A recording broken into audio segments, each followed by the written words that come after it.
आज तपाईँको 10-11 बजे भित्रमा दाइ डिसिजन भएन भने हामी राष्ट्रपति कार्यालय घेराउ गर्छौँ दाइ।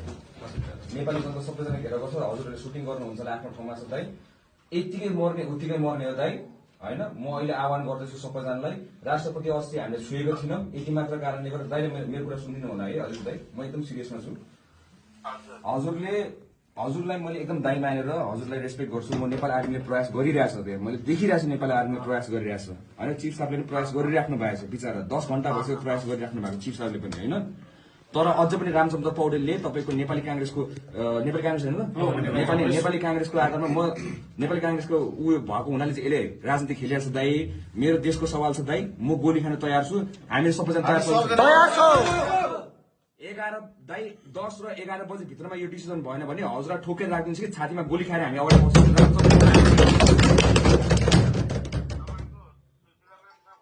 सुशीला म्यामसँग कुरा भयो दाइ। मैले सुशीला म्यामलाई भनिसकेँ, म्याम तपाईँले यो अभिभावक लिनु सक्नु भएन भने, तपाईँले यो कुरा गर्नु सक्नु भएन भने, हजुरले मिडिएसन गर्नु सक्नु भएन भने म सिधै गोली खान तयार छु दाइ। मेरो 20 जना केटाहरू मरिसक्यो, अर्को हामी 30 जना थपौँला, देशमा ठुलो आन्दोलन हुन्छ।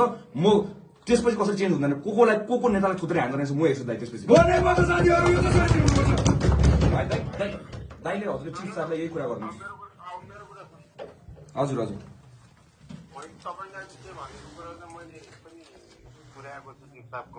हजुर उहाँले चेतावनी दिइराख्नु भएको छ भनेर भनेको छु। त्यो तपाईँले अब सुशीला म्यामले चाहिँ उहाँसँग कुरा गर्ने सब मिल्छ सँगै जस्तो भयो जस्तो लाग्छ मलाई। होइन सुशीला म्याम अघि भर्खर मैले सुशीला म्यामलाई चिफ साहबलाई फोन गर्न लाएँ होइन। मैले चिफ साहब फोनमा हुँदाखेरि मैले भनिसकेको छु, त्यतिखेर नि मैले चेतावनी दिइसकेको छु। सुशीला म्यामलाई पनि चेतावनी दिएको छु, मैले चिफ साहबलाई पनि चेतावनी दिएको छु दाइ होइन।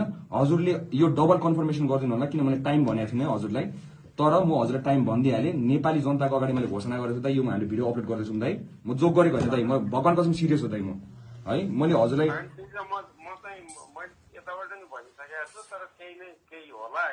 होइन हजुरले फेरि इन्फर्म गरिदिनु होला प्लिज दाइ, म हजुरलाई रिक्वेस्ट गरिदिएँ होइन।